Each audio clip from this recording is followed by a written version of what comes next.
Welcome back to the You're Not Broken podcast. I have the good Cindy Gallop on today. She is in New York joining us in her amazing hot pink getup.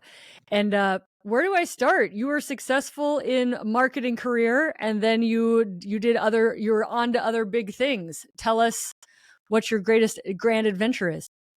Sure. As you say, Kelly, my background is 39 years working in brand building, marketing, and advertising, which I always say is actually very good experience for what I do now, because I've spent 39 years working in the business of getting people to do things that they originally had no intention of doing. And that really helps with my business today. So, I have a business that honestly is a complete and total accident because I did not consciously, intentionally set out to do anything I very bizarrely find myself doing now. My business came about because I date younger men. They tend to be in their 20s.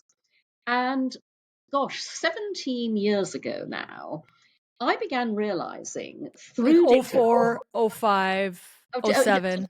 08, 07, 08. 07, okay. I had to pick in the world like where I was when the shift happened. Okay, I'm good now. Right. So I began realizing through my direct personal experience dating younger men that when we don't talk openly and honestly about sex, porn becomes sex education by default, in not a good way. Yes. So I found myself encountering a number of sexual behavioral memes in bed. I went, whoa, I know where that behavior is coming from. I thought, gosh, if I'm experiencing this, other people must be as well. I didn't know that because all those years ago, no one was talking about this. No one was writing about it. This was just me in isolation as a So you knew what good sex was, and all of a sudden things were changing. Yeah, and kind of, the moves were being broken out, and I knew where those moves were coming from.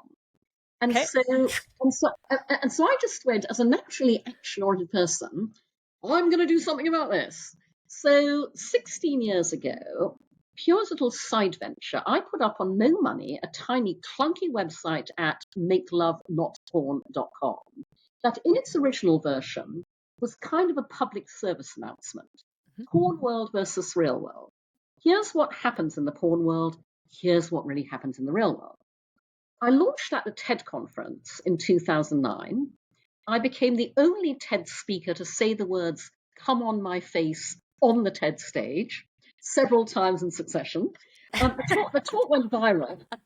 The talk went viral as a result. And it drove this extraordinary global response to my tiny website that I had never anticipated. Thousands of people wrote to me from all around the world, young and old, male and female, straight and gay, pouring their hearts out, telling me things about their sex lives and their porn watching habits they'd never told anyone before. And I realized I'd uncovered a huge global social issue. And so that was when I went, oh my God, I now have a personal responsibility. I have to take Make Love Not Porn forwards in a way that will make it much more far-reaching, helpful, and effective. And so I turned it into a business designed to do good and make money simultaneously, which, by the way, is what I believe all business should be ultimately. And so I turned it into what we are today, which is the world's first and only user-generated and, importantly, 100% human-curated real-world sex video sharing platform. So we're kind of what Facebook would be if it allowed you to openly, healthily, sexually self-express, which it obviously does not. The way to think about us is, if porn is the Hollywood blockbuster movie, Make Love Not Porn is the badly needed documentary. We are a unique window onto the funny, messy, loving, wonderful sex we all have in the real world. And what we're doing is we are socializing, normalizing, and destigmatizing sex, bringing it out of the shadows into the sunlight to promote consent, communication, good sexual values and behavior. We are literally sex education through real-world demonstration. Oh, how big has it gotten? Like how many people do you wager that you've helped? Right. So I will just, for our listeners' benefit, contextualize my response to that, Okay. because the one thing I didn't realize when I embarked on this venture was that I and my tiny team would fight an enormous battle every single day, not even to grow Make Love Not Porn, just to keep it alive. Basically because every piece of business infrastructure other tech startups take for granted, I can't. The small print always says no adult content. And that is all pervasive across every single area of the business. I can't get funded. I couldn't get banked. It took me 4 years to find one bank here in America that would allow me to open a business bank account for Make Love Not Porn. Try doing business for 4 years without a business bank account. Can't tell you how I did it. Did any ways I shouldn't have. Makes life very difficult. Every tech service I need to use to operate a video platform, hosting, encoding, encrypting, the terms of service always say no adult content. And my two biggest business growth inhibitors are, number one, payments. PayPal won't work with adults, Stripe won't. I have to work with the murky world of adult-friendly payments, where because anyone adult has nowhere else to go, they charge extortionate fees. Right. I pay out 12% of my revenue every month in payment processing fees alone. Mainstream rates are 3% or less. And another infuriating business growth inhibitor is that we are banned from advertising anywhere. We cannot advertise Make Love Not Porn on Facebook, Instagram, Google, YouTube, Snapchat, TikTok, Reddit. I ask you, by the way, we're banned from advertising on Twitter, I ask you. And because our listeners may not be aware of this, it's not just Make Love Not Porn. There's a gendered bias.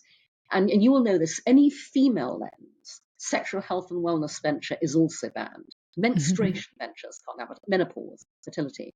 And so I'm qualifying my response to you because, I wish many more people knew about us, which is why I'm thrilled we're doing this podcast. But in the 12 years we've operated as a business, we've had over 2 million people sign up in total. And importantly, to your question, Kelly, we have changed so many people's lives because as a unique business, we have a unique capability. We have the power to change people's sexual attitudes and behavior for the better in a way that very few things can. So we've taught countless young people that porn is not sex in the real world. Gen Z loves us. We've saved numerous marriages and relationships. And that's literally how people write to us, you saved our marriage. Yes. We've inspired communications breakthroughs amongst couples. Parents are buying their teenage and 20-something children subscriptions because they tell us, I want my kids to see what happy, healthy, loving sexual relationships look like. And, as with any disruptive technology, uses emerge the founder never dreamt of. Yeah. So I was blown away when we began hearing from survivors of rape, sexual assault, sexual abuse. They tell us that Make Love Not Porn helped them reclaim their bodies. We help them feel able to be sexual again, post-trauma, in a situation where porn is way too triggering. And it's not just people who watch our videos. We have a number of contributors who we call our Make Love Not Porn stars. They tell us being able to share themselves sexually in a completely safe and trustworthy space has helped them process and heal from sexual trauma. I never thought about that as a usage when I came up with this idea. I'm so happy and grateful that it is. It's absolutely amazing. Let's talk real quick because you can say it better than anybody. How is Make Love Not Porn, Make Love Not Porn versus just real world sex, right? How is real world sex not like porn? To break it down for people who don't know. Sure. So porn is performative, produced, scripted entertainment. And the reason I use the movie documentary analogy is because Make Love Not Porn is where we showcase the sex that we all have in the real world. So our tagline is we are pro-sex, pro-porn, pro-knowing the difference. We are not amateur porn, where people, again, are real-world people are performing, and often following the porn script. We are literally, where you just, set it and forget it, set your phone up, your webcam, and you are just having the sex that you would have in the real world. that you do have in the real world. And so our videos are full of, accidents and pets wandering in and, funny things happening and laughter and joy and very importantly, love, intimacy, connection. Those radiate through the screen. And in fact, I'll tell you something interesting about that, Kelly, because I designed Make Love Not Porn to be fully diverse and inclusive, and we are. Our members, our Make Love Not Porn stars, are all ages 18 to 80, literally. We're global, so all races, ethnicities, male, female, trans, non-binary, straight, LGBTQ, asexual. But in the 12 years we've operated, we've discovered that we are especially a revelation to men. More men send us grateful emails, leave appreciative comments than anybody else. And by the way, women love us as well, but this is very noteworthy because we are something utterly unique that men will find nowhere else on the internet, which is a safe space where men can be and watch other men being open, emotional, and vulnerable around sex. You would not believe the number of men who write to us regularly, because we hear this all the time, and say, I just watched my first video on Make Love Not Porn, and afterwards I cried. I've said for years, I wish society understood the opposite of what it thinks is true. Women enjoy sex just as much as men, and men are just as romantic as women. Yet neither gender is allowed to openly celebrate either fact. We would all be much better off if they were. I picked up a wonderful Twitter exchange a while back between two men. The first man had tweeted, as a joke obviously, hey guys, got this really weird fetish. I've got this kink. Well, I want to watch porn where people are honest, loving, loyal, decent, and really like each other. Hit me up with your honest links, please. And another man replied and said, there's this website called Make Love Not Porn where you can watch real couples making love. He said, I watched a video where a woman said to her man, I love you, while they're making love. He said, sincerely, I cried when I heard that. We are one of the solutions to toxic masculinity. Oh God, it's so beautiful. So lovely. If you were to write Cindy's, you get to say top 3, top 5, how would you encourage people to communicate with each other about sex? So, first of all, and Kelly, that's a great question because this is absolutely our mission at Make Love Not Porn, to make it easier for every single person in the world to talk openly and honestly about sex. So point number 1 is literally just start communicating. Okay. And one of the reasons that's so important is because it's not just porn that influences our attitudes towards sex, it's also popular culture in general. And unfortunately, too many movies and TV series have made people think that great sex should be wordless. Because in a rom-com, okay, wordless. Yeah, wordless. Nonverbal. So, exactly. Got it. So in a romantic comedy, what you see is, the couple, melt together wordlessly, fall gently back onto the bed in slow motion wordlessly. By the way, zero foreplay, instant penetration wordlessly, simultaneous orgasm wordlessly, ripple dissolve, wake up next morning, beam each other across the pillows wordlessly. Seriously, fuck that shit. Okay? Great sex is born out of great communication. So my first piece of advice is, start talking in bed. It's enormously ironic that because we don't talk about sex generally, people find it bizarre to talk about sex with the people they're having it with while they're actually having it. So just start talking, because the key thing is that actually everyone is dying to talk about sex. And I'll give you my own example because I am my own research lab. I'm very open about the fact that I date younger men casually and recreationally. I date a lot of them.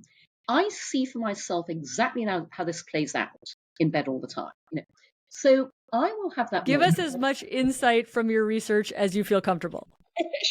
So I'll be in bed with a younger man, and I will. And by the way, not all the younger men I date need this advice because some of them are just naturally, great lovers.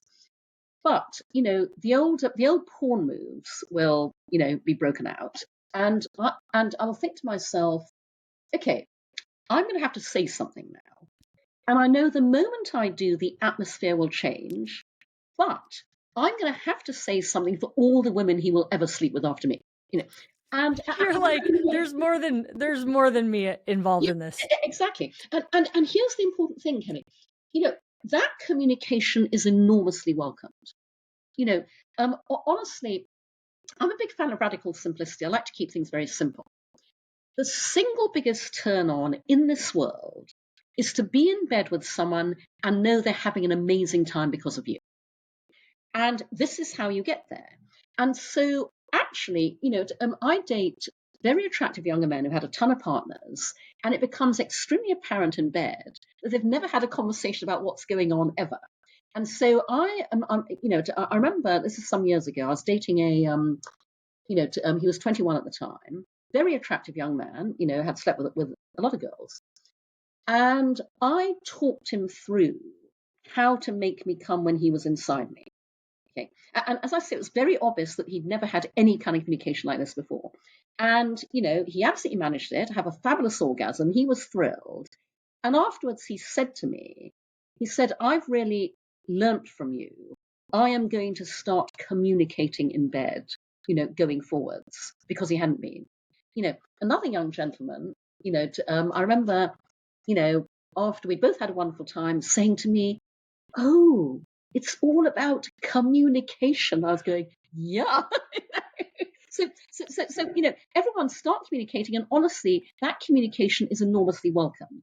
And then the second thing I would say, Kelly, is, and I say this as a straight woman, and so this especially applies to other straight women. I really encourage straight women to, in communicating, actively compliment their male partner and compliment every part of their body. And I'll tell you why I say that. So, I'm I'm always interested. I meet the younger men I date on cougar dating sites. I applaud the rise of the niche dating site where everybody knows why they're there. But I'm always very interested. I always ask them, so why do you like older women? Why are you on this site?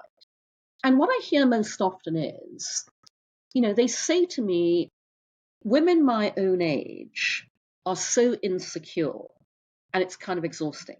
And by the way, Kelly, I really empathize because I remember myself in my teens and my 20s. From the moment we're born as women, everything around us conspires to make us feel insecure about absolutely everything to do with ourselves. The way we look, the way we talk, the way we dress. Nice girls do this, nice girls don't do that. We spend the rest of our lives coming back from that, and some of us never do. So I really sympathize with young women in this context. But what that means is that being insecure can make you very self-centered.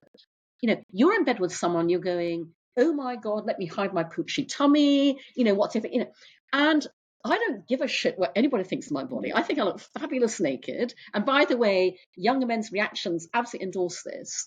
So because I feel fine about myself, I actively compliment him.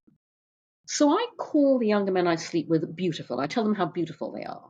And I do that deliberately because beautiful is not a word we use with men very often.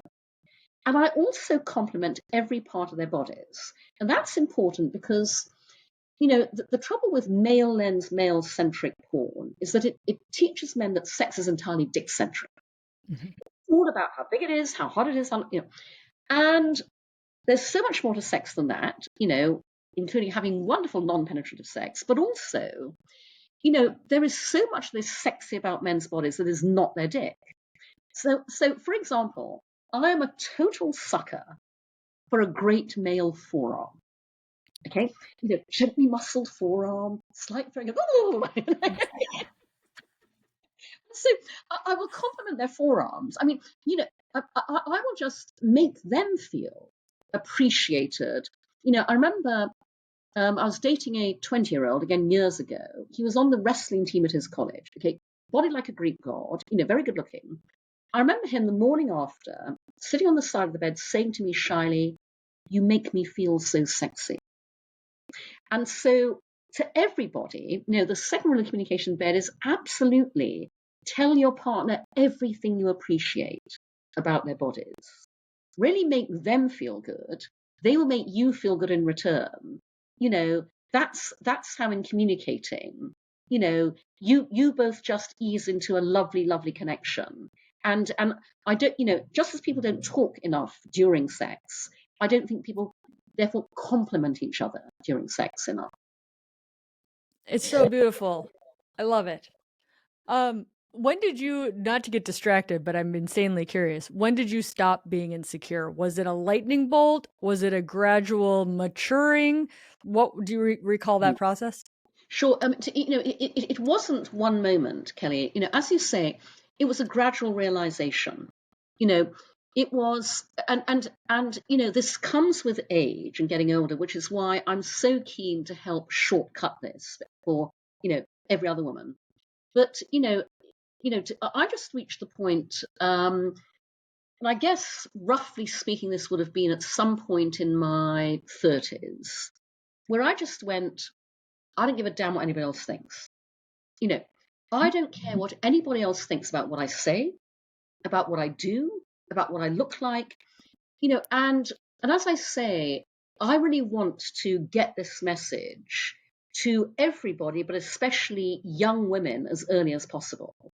Because fear of what other people will think is the single most paralyzing dynamic in life and in business, by the way. You will never own the future if you care what other people think. The only way to live your life is not giving a damn what anybody else thinks. And it's just so freeing and it's so wonderful. It's so, and so many people are like, that I'm going to turn into a mean person. I'm going to turn into a cruel. And it's like, no, it doesn't mean that. If anything, you get to be more compassionate. Yep. No, exactly. And, it's funny because, I do media interviews where, the interviewer will say something like, so Cindy, what turned you into such a provocateur? Or you're a very controversial, and I'll go, I don't think about myself as a provocateur. I don't think I'm controversial. And the very fact you are applying those terms to me says a lot more about society and what it expects than me. When you say provocative, controversial, outspoken, all I'm doing is I'm speaking my truth. Right, you're being yourself. Yeah, exactly. Mm-hmm. Yeah. Do you feel like this ground, I'm trying to extrapolate, like for me and like, hormones and women getting access to hormones and choosing what they want to do with their body. To me, I'm like, I'm so grounded in the fact that I'm right about this. And like, I'm just early and I can wait for the world to catch up, or I can just keep doing my thing to like help it get caught up.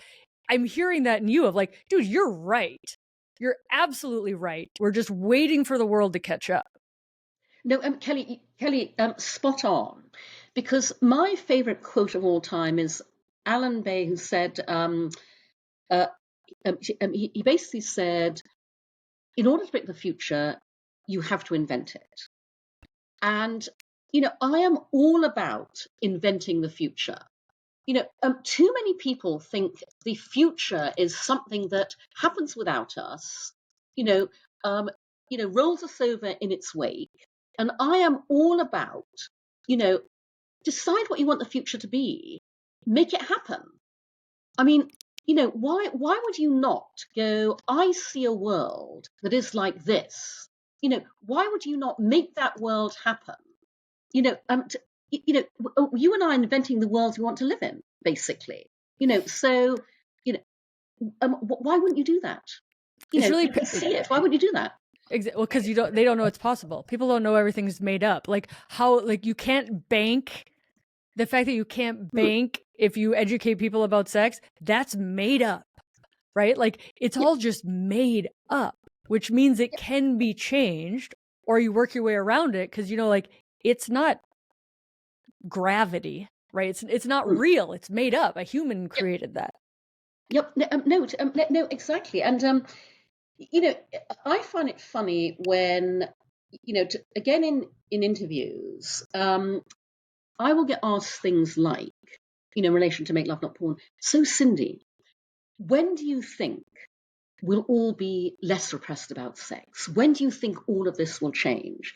And what I always say is, you made a mistake in the way you asked that question, because you asked that question in the passive tense.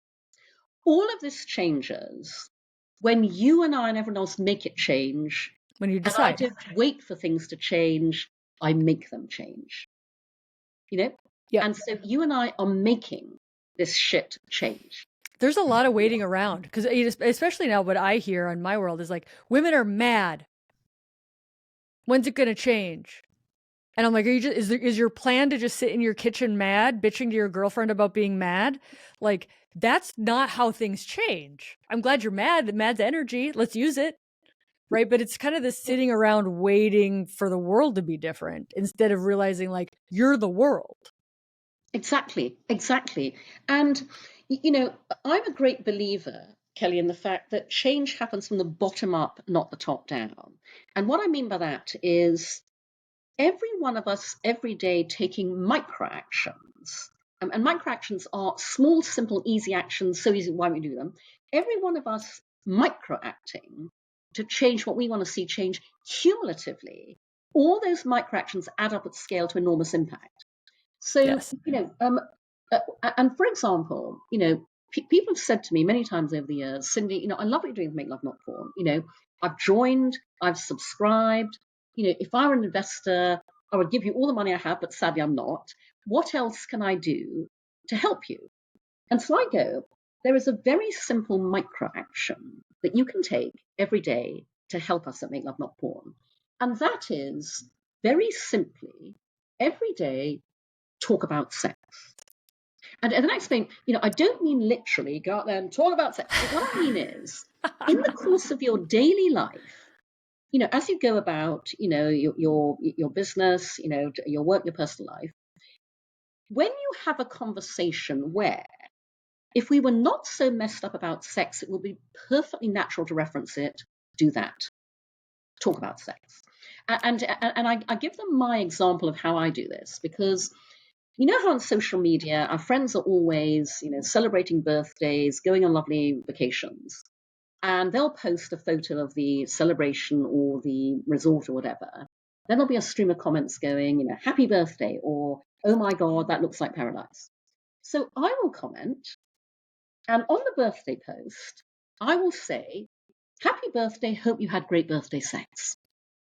Or, on the gorgeous tropical beach, photo, I will comment, oh my God, that beach looks amazing. Hope you had great sex on it. Because I did. And so what I'm doing is I'm socializing, talking about sex. I'm, bringing it out into the open, just referencing it naturally. And when I do that, my friends respond, Cindy, yes, you bet we did. It's just talk about sex naturally and normally, and people respond and welcome that. And so that's the micro action, I give people. You can help the way Make Love Not Porn is spearheading the social sex revolution. The revolution part is not the sex. It's the fact we're finally making it social. You can help, make that revolution happen by just every day, when it would normally be perfectly natural to, but everyone's moved, just talk about sex. I love it. Segue that into helping this very specific, not minority of women who are so afraid to talk to their male partner because they don't want to offend him. All day, every day. I get that. What would you say to that? So I'm a great believer in communication through demonstration. This is one of my personal philosophies, which is don't say it, be it, do it, show it. Okay. So Make Love Not Porn is communication through demonstration. It's sex education through demonstration. But what I mean by that specifically in the context of couples communication is, I'll give you a couple of examples of the kind of things women write to me about. So something that obviously is an issue for a lot of women is not orgasming with a partner. Okay. So what I say is, first of all, every woman absolutely must have her favorite vibrator. And I say favorite vibrator because vibrators are like partners. You've got to find the one that's right for you. You may have to Yep. try a few Yep. duds. You may have to spend a little bit of money. Yep. But because, one woman's rave is another woman's can't figure out how to make this thing work, So, Yep. so find your favorite vibrator. And then, the important thing is because, women who can give themselves fabulous orgasms with their vibrator are very reluctant to introduce it into sex with their partner because they feel he'll be threatened. Okay. And so what I say is do what I do, which is, so I might be in bed with someone and I know that nothing they're doing is going to get me off. And so I will say, and this is not a request, this is a statement, I go, darling, I'm just going to get my vibrator out. Okay? So I recommend women, just say, I'm going to get my vibrator out. Because the key thing is, once he's seen you, integrate that vibrator into your lovemaking to give yourself a spectacular orgasm. He's going to be all about it. I find that again with the men I date. The next time we're in bed, they'll go, "Do you want to get your vibrator out again?" Because they so enjoyed the effect when I used it. The same thing with a young woman wrote to me and said, she finds, and by the way, there are all sorts of reasons for this, including a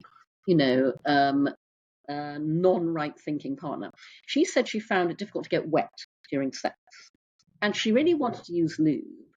But her partner, her boyfriend, felt that she should be getting as wet naturally as all those women do in porn.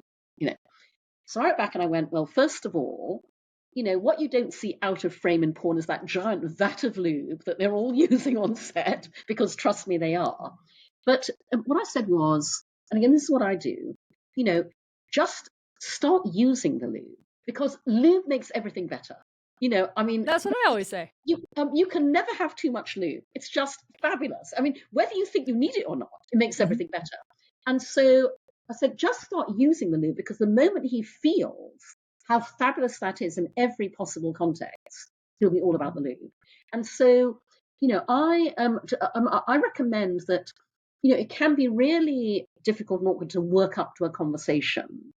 Find a way to demonstrate the benefit of what you want to talk about in a way that absolutely will have them going, more of this, please. Mm-hmm.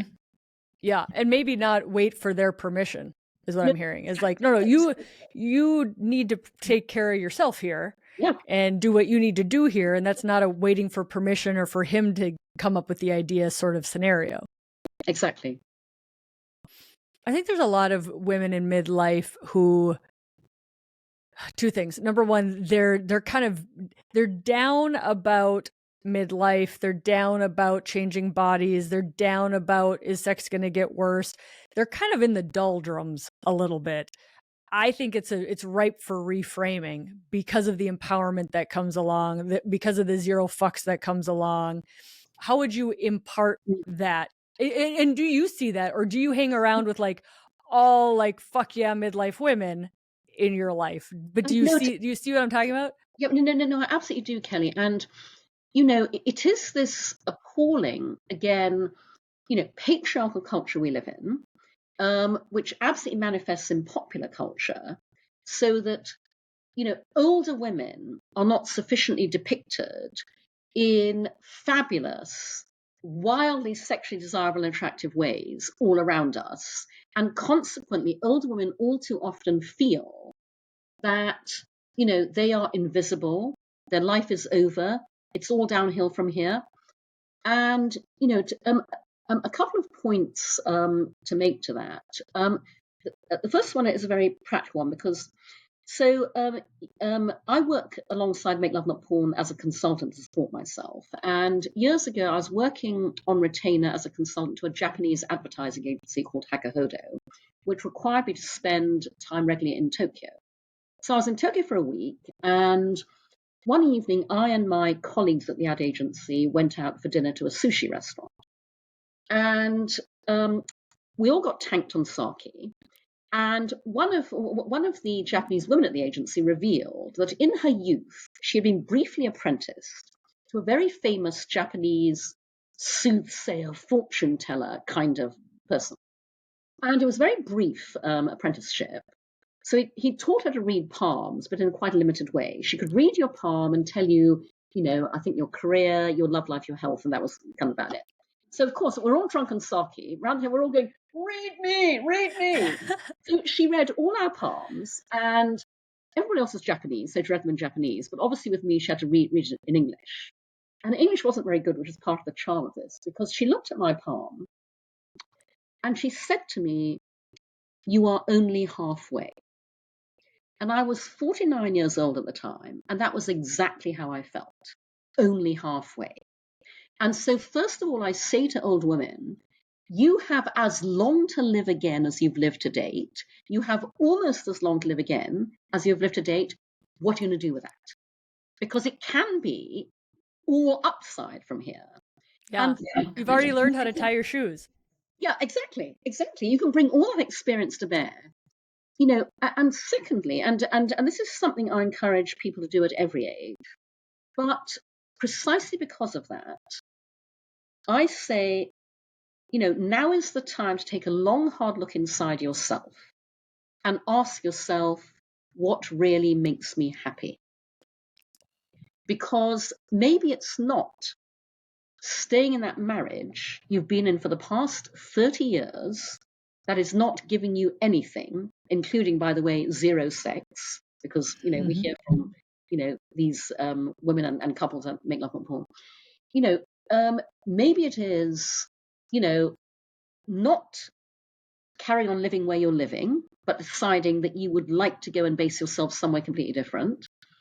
It's just depressingly, especially women very rarely do this. Because again, part of the culture around us says you look after other people. The last person you think about is yourself. Is your husband happy? Are your kids happy? Is your family happy? Are your parents happy? Are your friends happy? And honestly, precisely when you are older is the time to get rid of all that crap and go, what about me? What would make me happy? Because honestly, this is the stage of a life at which you are never too old to do anything. And when you do it, you'll be amazed at how transformative the impact is. Oh, I love it so much. I see that a lot. So many women are like, well, we're just staying together because, No. Don't do that. Do not do that, because there's a whole amazing life living out there for you. And by the way, for our listeners who may not know this about me, I am someone who has never, ever wanted to be married. I've never wanted children. Very glad I always knew that, as opposed to finding out the hard way by having them. I am not a relationship person. I adore being single. I cannot wait to die alone. I date younger men for sex. I'm deliberately public about all of that because we don't have enough role models that demonstrate you can live your life very differently and be amazingly happy. And I'm one of the happiest people I know. So, sometime back, I was on a podcast about entrepreneurship and stress. And the interviewer said to me, so Cindy, obviously, building Make Love Not Porn, battling all these obstacles is very stressful. Do you have a daily self-care practice, to kind of counter that? And I went, oh, yeah, no, absolutely. I absolutely have a daily self-care practice. My daily self-care practice is I have no husband, I have no children. That is self-care with a capital S and a capital C. Everybody try it. Your children are grown. If you don't want to be with your husband anymore, get rid of him. Oh my God, life can be amazing when you are living for you. Yeah, totally. I mean, to me, it's like, it goes back to like, once you realize this is all made up, you get to really decide what's right for me. And no, you're not going to go crazy and, no, but you're going to live. Because, people ask me like, why do you do this or why do you do that? And like, I literally quit my job 8 days ago. And congratulations. I know. Fantastic. Thank you. And it's like, once you realize like, this is finite. This is gonna end. Yeah. How do you want to play? Yeah.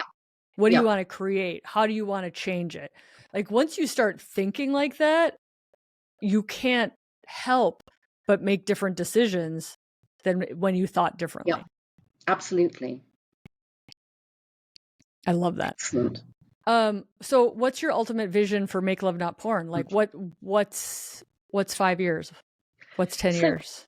So, well, first of all, obviously, I want to raise the funding to scale Make Love Not Porn to change the world through sex.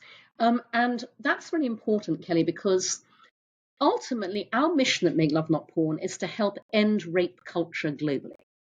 Now, that may sound like a very big mission, but we have 12 years of proof of concept at a micro level.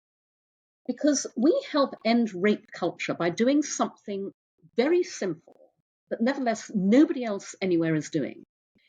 We help end rape culture by showing you how wonderful great consensual communicative sex is in the real world.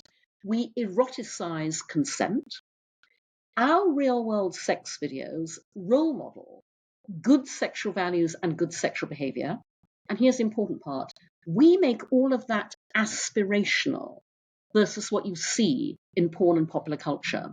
One man left a comment saying, "This video makes me want to be a better man in the bedroom and in life." We can do that. And then the second thing that I want to achieve, which we are working on right now, is we are finally building and launching later this year something I've had in the pipeline for 10 years because parents and teachers began begging me for this from day one of Make Love Not Porn, which is the 0 to 18 and beyond sex education expansion, makelovenotporn.academy. So this is what I characterize as the Khan Academy of sex education, because Khan Academy, the online tutoring platform, tutors on every other subject under the sun except this one. Educational technology, edtech, is exploding as a sector not in this area. Yep. So we last year launched an equity crowdfunding campaign, our first ever. And by the way, it's our first ever because historically, no crowdfunding platform would accept us, like everything else, infuriatingly. The reason we were able to do this is because the wonderful actress Jamila Jamil is a big fan of Make Love Not Porn. She interviewed me on her podcast, loves what we're doing, talks very candidly about how porn impacted, her relationship, self-esteem growing up. And so she proposed she lead an equity crowdfunding campaign as our lead investor, and she brought us the WeFunder. So we are targeting just over $1 million. We've just passed 400,000. So listeners, if you like the sound of what I'm talking about, please go to wefunder.com/makelovenotporn to support us. Minimum investment is just $100. Any amount helps. But importantly, it's enabled us to begin designing and building the academy. And what we're doing is we're building the academy on the same principles as Make Love Not Porn. User-generated, crowdsourced, 100% human-curated revenue share. So I'm not about reinventing the wheel. This is an aggregation play. We are building the go-to global hub for the best of the world's sex education content. And so how that works is we are in full educator outreach right now. And obviously, Kelly, we want you and your fabulous work on the Academy as well. We're inviting everyone to share with us, their own content, videos, books, comic strips, coursework, the products they want to sell, etc. We are bringing all of this together. As always, human eyes will vet everything and Make Love Not Porn. We make sure it's safe, we endorse it.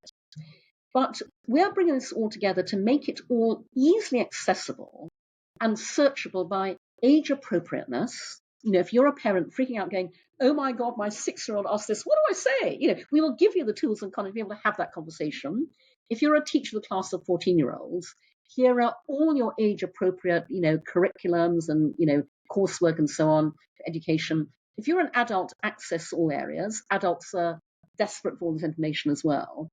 But very importantly, the academy will be where children and young people can access sex education without parental teacher gatekeeping. And I'll tell you why that's important. I have a friend who's a mother, and as you have to these days, she monitors her kids' browsing history. So this happened a few years ago. Her son was 8 years old, and she saw, to her horror, that on the family computer, he had Googled sex for children. So she freaked out, but did the right thing, stayed calm, sat him down. "Darling, I happened to see, talk me through what." This anecdote is adorable and horrifying in equal measure because Her son wanted about sex. He was a child. He knew he was a child. He wanted to learn about sex in a child-appropriate way.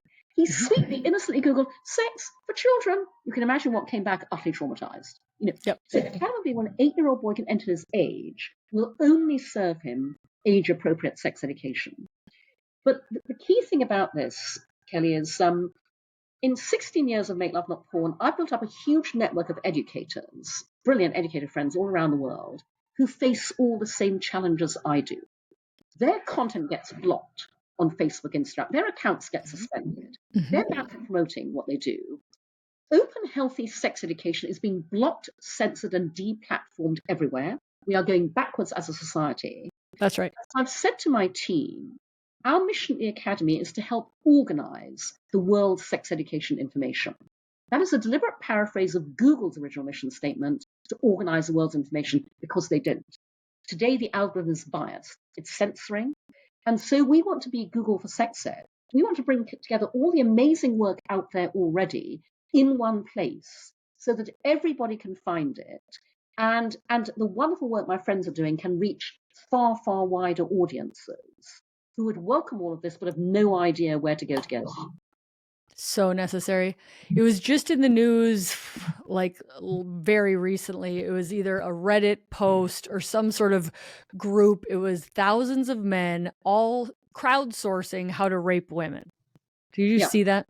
Yeah. What's your thoughts? What's your solution? Because to me, I'm like, it's just separating the sexes more. Now people are like, men are awful. Like, what's your view on something like that? So there is actually, Kelly, a very straightforward solution to that has not been happening, but could happen if the people able to implement it would only do so.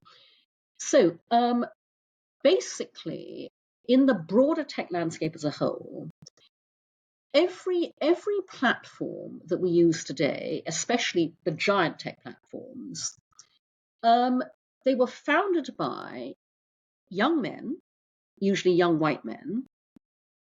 Those young white male founders are not the primary targets, online or offline, of harassment, abuse, sexual assault, racism, violence, rape, intimate image abuse. Therefore, they did not and they do not proactively design for the prevention of any of those things on their platforms. And we see the results of that around us every single day. Those of us who are most at risk every single day, women, Black people, people of color, LGBTQ, people with disabilities, we design safe spaces and safe experiences, but we don't get funded. Only 1.7% of all venture capital last year went to female founders. And that is why we have still not seen how much better, safer, happier, and way more lucrative the future of the internet could be when it's designed and built through the female lens, and here are the two keywords, at scale. The solution to countering all of this is fund female founders, because we build platforms that solve this, but nobody's funding us.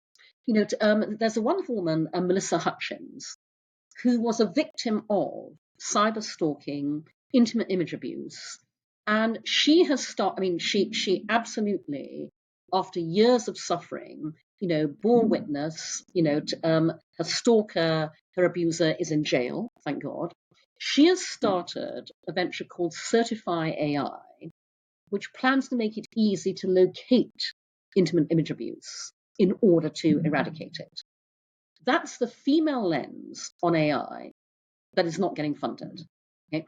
And so the answer is, when you fund us at the same level, VCs, investors, you fling millions of dollars at white guys, at tech bros.